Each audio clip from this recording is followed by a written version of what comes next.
Payg'ambarimiz Muhammad Mustafa sallallohu alayhi va sallam nasablari va tug'ilishlari. Bilmak kerakkim, har bir ummatman degan odam Payg'ambarimiz Muhammad alayhisalomni o'z ota-onasini tanigandek bilishi lozim.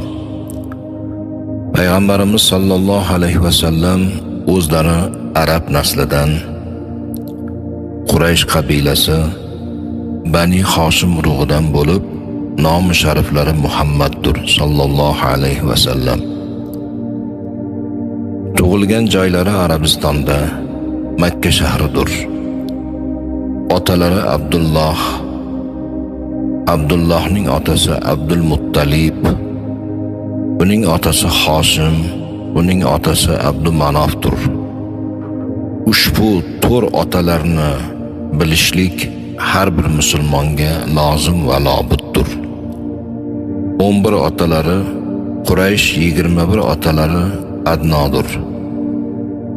Payg'ambarimizni yuqorigi otalari Ibrohim Halilulloh, onalarining ismlari Ominadir. Payg'ambarimiz Muhammad Mustafa sallallohu alayhi va sallam ota-onadan yolg'iz tug'ilgan to'ng'ich o'g'ildirlar.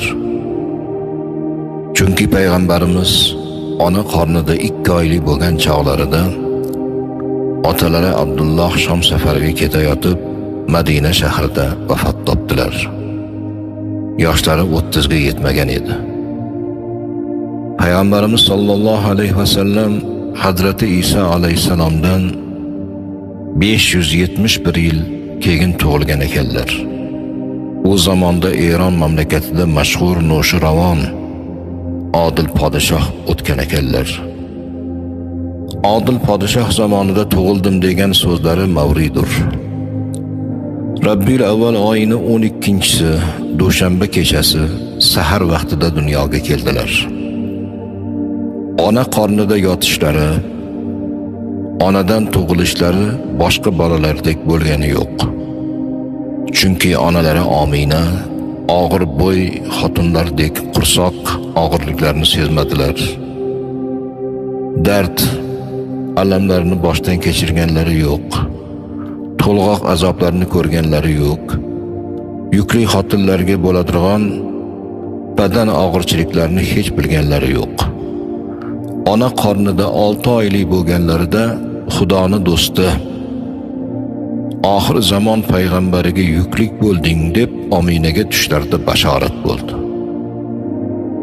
Bu muborak o'g'il tug'ilganligini so'ngida oti Muhammad bo'lsin degan nom tug'ilishlaridan oldin bashorat bo'lgan ekan.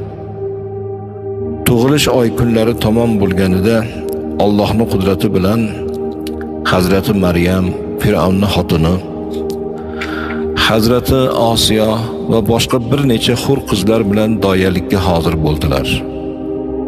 Bola tuqqan xotinlardek odatdagi to'lg'oq tortish, qursoq og'irligi, qon kelishiga o'xshash narsalarni hech biri Omina onamizda bo'lgani yo'q. Payg'ambarimiz Muhammad Mustafa sallallohu alayhi va sallam tug'ilganlarida poklik, tozalik bilan vujudga keldilar. Shundoqki sunnat qilingan edilar, kindiklari kesilgan, badanlari yog'langan, xush islik narsalar surtilgan holatda tug'ildilar.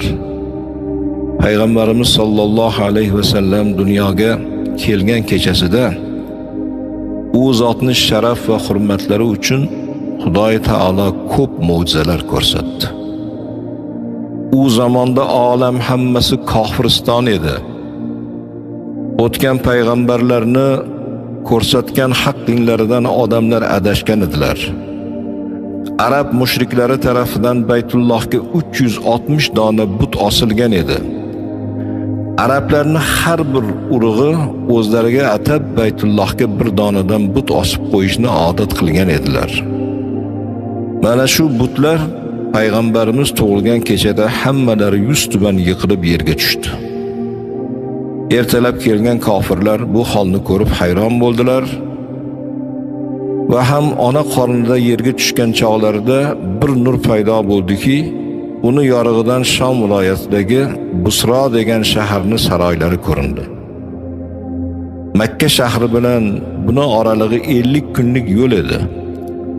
Hozirgi Eron xalqi u zamonlarda hammalari otashparast kofir edilar. Tutgan dinlari esa majusiylar dini, o'tparastlik edi. Bularni otashgada, ya'ni ibodatxonalarda ming yillab uzun zamonlardan beri o'chmay yonib turgan hisobsiz o'tlar Payg'ambarimiz Muhammad Mustafa sallallohu alayhi va sallam ona qornidan tushgan chog'lari o'chib qoldi. Mana shunga o'xshash u kechada bir necha turli xil mo'jizalar paydo bo'ldiki, agar ularni hammasi bu o'rinda yozilsa, o'z oldiga bir kitob bo'ladi.